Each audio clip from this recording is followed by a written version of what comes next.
Our tips are back. We're talking FF7. We're talking Rebirth. We're back with some more random bits of information from the Rebirth Ultimania. We also have like at least one thing in regards to the third game, which we're always going to cover anything that's information for the third game, just because that shit's like a couple years out at this point.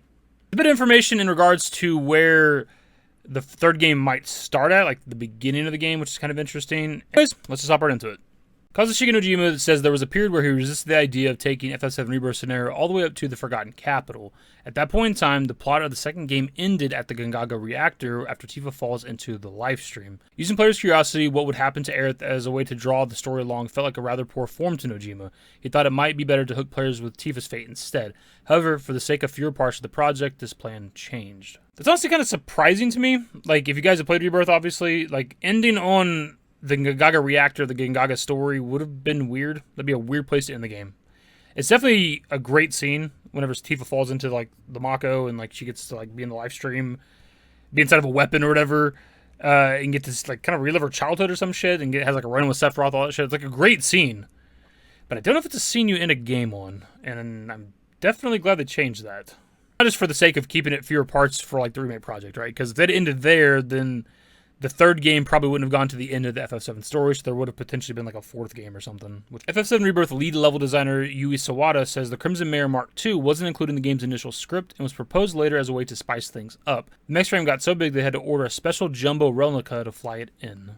Gonna be completely honest, don't give a shit about this fight. A lot of people were wanting heavy tank, some sort of boss fight, mini boss fight, something like that, a quest line, side quest, something where we fight heavy tank, the damn Triceratops tank from the original FF7, and we didn't get that. In fact, it's not even in the game at all. There's like one creature that I think like maybe the Japanese name is pretty close to heavy tank or insinuates that it's heavy tank, but it's like the creature part of it without the treads, obviously, and it doesn't have like, it's not bipedal. It doesn't have like the upper body of like a human essentially with like a Triceratops head or whatever. Would have much preferred a goddamn heavy tank fight than fighting Scarlet again, who we fought in, you know, episode intermission. Even if this fight was a little bit different, or maybe a lot different, whatever, just could have used the heavy tank fight. Why isn't that in the game?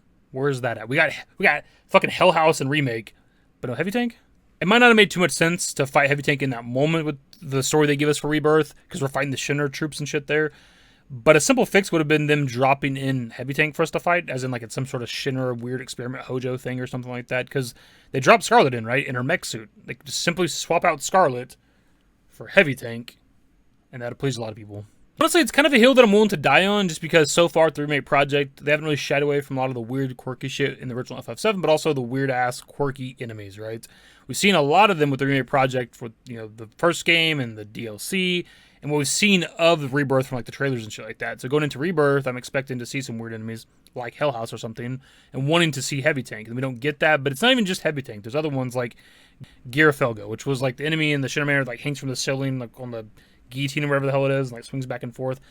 I don't know how you do that boss fight exactly, or how you do that fight in general, whatever it would be, but I was kind of hoping for it, and it makes me wonder, since we didn't get that, we didn't get heavy tank, like what other enemies might be cut from the whole remake project. Well, it just kind of sucks because there's all these admittedly ridiculous enemies in the original Final Fantasy VII that I want to see in modern day graphics. There's certain ones I don't mind them cutting, like when we get to like Gaia's Cliff, right after the Great Glacier, you fight like gigantic fucking icicles. Like, I don't expect that to be a boss fight. I don't expect that to be like a random enemy. We don't have to fight a giant icicle.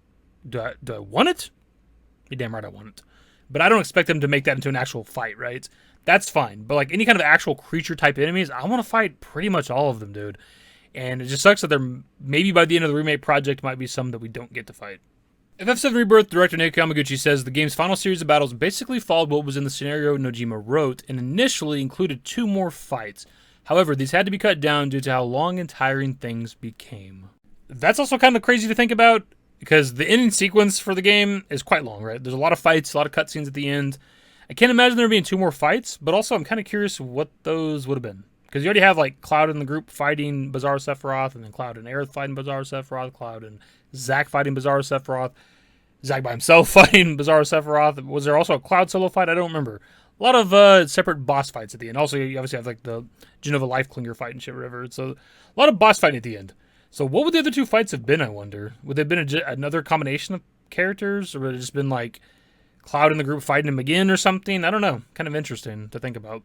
A new character named Solemn Gust replaces Coates from the original and Final Fantasy VII Rebirth. Nojima says Coates helps you compete in the Chocobo race, but during the plotting stage, they considered cutting the race out, and so Coates' appearance was temporarily scrapped. Separately, Nojima came up with Solemn Gus and felt a strong desire to have him appear in the game. Toriyama says the designer in charge was the type to incorporate elements from the OG whenever possible, so he came up with a green suit similar to the one Coates wears. What a weird change, right? Like, I think I've complained about this character before in the past when we like first learned the name of the character, because I was expecting it to be Mr. Coates or Coates or whatever, and it was Solemn Gus. Like, what? He fulfills the exact same role as Coates in the original FF7, looks exactly like him. It's not even just that the designer gave him the green jacket like Coates. He has the fucking blonde hair, has the necklace and everything, right? It looks exactly like Coates in the original FF7. They changed his name. But also, like, I don't think Coates in the original FF7, at least not in-game, maybe behind the scenes, had a full name. So why couldn't they just name this guy Solemn Coates, right? And it would have just been the same character. Like, why change it? This is one of those things. Like, why change it? Why such an arbitrary change? I don't have an attachment to the character of Coates. I could give a fuck less about the character. But also, why change it, right? It's just so weird. Especially when the character is supposed to be a brand new character entirely. But looks exactly like him and does exactly what Coates does in the original FF7. But also, it's kind of weird to think that they were considering scrapping the Chocobo race. What the fuck? Hopping into some Audrey translations now. Toriyama is the one who requested the team add in Vincent Valentine to be one of the opponents for the Queen's Blood side quest. He wants to add in a unique and formidable challenger towards the latter part of the quest line. Since Vincent didn't have many scenes in the main story, Toriyama thought it would be fitting for Vincent to show up for at least the card game. Getting to play against Vincent was honestly a nice surprise, because he does get like an okay amount of screen time, I guess, for being like a side character. There's like at least one side quest I can remember where he's, actively a part of it and shit. It's kind of a nice surprise. I had a bit of a suspicion only because like the quest has you go to the Shinra Manor to like play the Queen's Blood game, so I was like, it's just Vincent there. I mean, I guess technically it could have been like anybody in Nibelheim or something, right? But just, I mean, that's like one of the main characters we know that is there. Plus, at that point, we'd played against most of the party in Queen's Blood, because we were on the ship. I can't remember the name of the damn ship right now for some reason. You can have an opportunity to play against most everybody in your party, right? And then you get to play against Red 13 at the end of like the quest line of the card tournament on the ship. That was a nice surprise too, only because like I'd forgot about it. Because obviously in one of the trailers we'd seen Red 13 in the Shinra outfit. He does like the Michael Jackson spin dance thing, whatever. And I wasn't thinking about that in the moment. So as like the quest line was wrapping up and like they were teasing that there was going to be another opponent or something, it's like, who the fuck is it going to be? And then when I seen Red 13, I was like, no fucking way. We're going to see him in the outfit and him try to act like a human, and we actually get to play against his ass too. This one's a bit strange. Hamaguchi explains why they took away the iconic staircase in Shinra Manor for FF7 Rebirth. We did actually try to make the spiral staircase and incorporate it into the game. The problem was that it just didn't feel right. When we tried to do it at the realistic scale of the building, it became very steep and very narrow. We tried to go down it, the camera flew everywhere. It just felt really odd. We tried out a few things, but ultimately thought that if we were to go with realistic proportions, it just doesn't work. So we ultimately made the decision to switch to using the elevator. This one is just a weird kind of, I don't want to use the word excuse, but kind of excuse. Because, like, why can't we make it? What does that mean? What do you mean you couldn't make it? It didn't feel right. The camera was going all over the place. Like, what? Like, why can't you just make it like a fixed camera like the original FF7? Right? I mean, the original FF7 in general is a fixed camera, but you could have done like a top-down view in Rebirth, and like you just loop around and go down the fucking stairs. Like, what do you mean you can do it? Nobody needs like a free camera going down that spiral staircase, but also you're trying to do it to scale with the actual realistic proportions of the building, but nobody cares about that. It's a video game. You can make the staircase as big or as small as you want. Like, what does that even mean? But also, if we're talking about realistic and all this other proportions and scale and all this other shit, there's a goddamn secret lab underneath the Shinra Manor that we go to, and it takes way too goddamn long and is terrible to do with Kate Sith, and I didn't like it at all. Like, if the staircase that they were trying to make was too narrow and was making the camera go all over the place, how about we make it wider? I'm just gonna throw that idea out there. It's a big brain idea, I know. Make the staircase wider. To be honest, overall, I'm just salty with the damn Shinra Manor. Something we talked about, I think, with our last video, but I've mentioned a few times here on the channel. Like, I was expecting the demo was, like, closed off, right? Because with the demo, you get to go to the Shinra Manor, of course. And I was thinking maybe they're just closing off for the demo. And with the full game, once we get to Nibelheim, we can actually explore the manor like we did in the original FF7. And it's a big fucking no. It's the same shit. You get to go down to the basement and shit, obviously deal with Vincent, and there's that secret lab shit you get to do. You don't get to go up the staircase, you don't get to explore the Shinra Manor at fucking all, dude. And that was severely underwhelming. I do love Rebirth. I think it's a great game. I think overall, in a lot of ways, it's a better game for me than Remake was. But there were some really disappointing aspects of it, and Shinra Manor was definitely one of them. Hamaguchi offers in-game lore about why we gotta vacuum so much goddamn Mako gas in FF7 Rebirth. By letting players suck up the gas themselves, it directly shows what kind of substance Mako is and what Shinra is like. It throws them into the world much deeper than if we just told them about it, because they get to touch and experience it themselves. We put in a lot of work to make the act of sucking up the gas feel satisfying. We had lots of different tests in terms of the visual effects, the sound, the level of vibration, and so on. It took a lot of polishing in order to get it right. Hamaguchi, my boy, I love you. We're best friends, of course. Did we play the same game? It's not satisfying to do that shit. It's not fun. It's just really a nothing thing. It's kind of just a nothing thing. It's just kind of boring, if I'm completely honest. I think I said that also speaking of the demo, in the demo review I did. Because we do it twice in the demo, right? Just not, it's nothing. It's just a nothing sequence. It's not fun. It's not satisfying. It doesn't immerse me more in the world at all. Like, I don't know. I didn't get that vibe when I played the game. That, oh, they're making me do this so that it really immerses me in the world and I really understand Mako and how dangerous it is. Didn't catch that vibe at all. Hamaguchi says there are still 4 summons from the OG that have not been included in the FF7 Remake project yet, and he knows everyone is waiting for Knights of the Round. He hopes they can create something that can live up to the expectation for that one in particular. For FF7 Rebirth, the team tried to match the area where summoned sanctuaries appear to relate to the lore of that area. For example, Bahamut in Cosmo Canyon, Odin in Nibelheim, etc. It was kind of like trying to fit pieces of a puzzle together. For those that might not be aware for some reason, the 4 summons he's talking about, of course, are Knights of the Round, Typhon, Hades, and Bahamut Zero. It's obviously something that's related to Part 3, but it's actually not the main Part 3 thing I wanted to talk about. We're obviously excited for Knights of the Round. This is something that's like the most iconic summon from the original Final Fantasy VII, of course. So a lot of people are looking forward to that. There's a lot of hope for this shit. A lot of people want it to be a part of like the main story, kind of quest line. Like, we got to fight the weapons, so let's gather the pieces or gather the Knights of the Round to be able to take down the kaijus, right? Like, that's an idea I've seen pitched a lot by people. I'm fine with it if they want to incorporate it into the story. I would like there to be at least one fucking goddamn summon that's important, that's a part of the story. That would be nice, of course.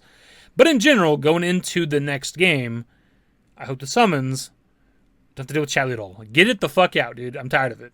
Like, I've bitched about this stuff. I'm realizing now, like, I realized like probably a translation or two ago. It's kind of a negative video, and I don't mean it to be, but this is just what the translations are from both of these accounts, right? It's just shit that I don't like or disagree with to some capacity. And so we're talking about the summons. I don't like the Chadley simulator shit, and I know a lot of people don't like it either. Give us, at least with the last game, just give us summons that don't have to deal with Chadley, man. Just at least some of them, if not all of them, 1 or 2 of them. Give me something here. Let me just find a summon in the world, please, for the love of God. Please give me a break from Chadley. Give me no Chadley for Knights of the Round, please.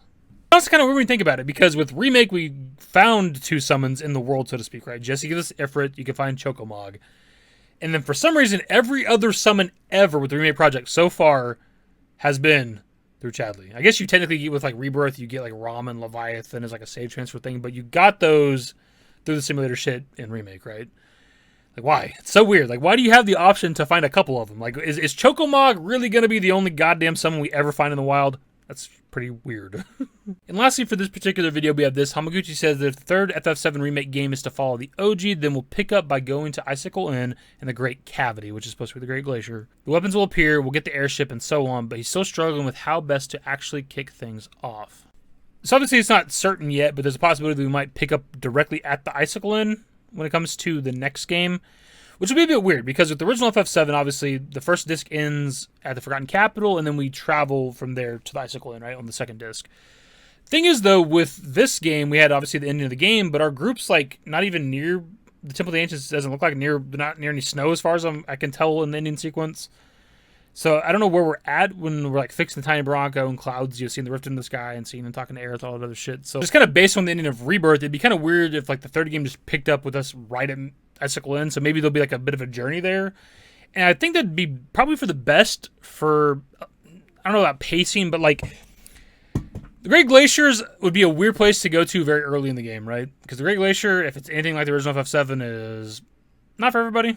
I don't mind it. Some people hate it. I've definitely got to use a guide to go through it, but I do like how unique of a location it is. And I'm excited to see what they do with that when it comes to the third game. But if we just like pick up in the beginning of the game, we're in Icicle Inn, and then we're like fucking next chapter, we're in Great Glacier, that'd be kind of jarring, I think. The kind of problem with us starting the third game direct at the Icicle Inn would be us skipping the Forgotten Capital entirely, because we didn't get to explore it at all in Rebirth, which was unfortunately another thing that I'm going to complain about in this video. That was very fucking underwhelming, man. This is a location I was very much looking forward to. It's one of my favorite locations, one of my favorite tracks in the original FF7. And I did a video some time ago where I talked about locations I was looking forward to, if you guys happen to have watched that video. And I wanted to see that like fucking underground, like medieval temple castle looking thing, whatever the fuck that is, underneath like the actual Forgotten Capital, right? I want to see that shit.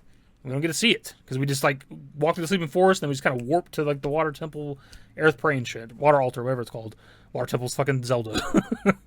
Based on the original Final Fantasy VII, we do go back to Forgotten Capital eventually, right? With Bugenhagen, once we get like the Key of the Ancients or whatever, and we get to see like the water video memory thing of Aerith, and we get to learn about the holy materia and shit that she actually successfully prayed for, right? So we might go back there eventually in the third game, and maybe then we get to explore it, but I don't know, man. We skipped all of Shinra Manor realistically in this game, right? We didn't get to explore that at all, so we might not even get to explore the Forgotten Capital at all when it comes to the remake project. It's just one of those things that I'm a little worried about, man. I don't know. Anyways, this is going to be the video, my dudes. So, pass up to you guys. Of course, there's a lot of shit we talked about in this video, specifically with this ending segment. What are your thoughts on us picking up exactly at Icicle Inn with the third game? Or just in general, where do you think, based on the ending of Rebirth, because it's pretty obvious with, like, Remake, we're obviously leaving Midgar, right? We're going to Calm, and obviously episode of mission, we're literally walking to Calm. It's theorized for a long time that we're going to pick up at Calm, right, with Rebirth, the flashback and shit. But based on the ending of Remake, I don't know if anybody's got like a good guess right now for how we're going to start it. Because a lot of people were thinking we were going to get to like Northern Crater and shit and pick up with like, you know, Cloud washed away in the live stream and our group captured and so on and so forth. Kaiju stomping the planet, that whole thing, which would have admittedly been a good start for the third game. But based on us ending on Aerith's death, air quotes, and our group just chilling on the fucking side of a hill fixing the tiny Bronco, I don't know how we're going to start the third game, to be honest. So that's the video. Subscribe to the channel if you guys are new. Social networks in the description below. Follow me on Twitter, @FYT. That's it. Bye. Used to care what people thought, but now I care more, and nobody out here's got it figured out. So therefore, I've lost all hope of a happy ending, depending on whether or not it's worth it. So insecure, no one's perfect. We spend it with no shame. We blow that like Coltrane. We in here like Rogaine, or leave it like Cobain.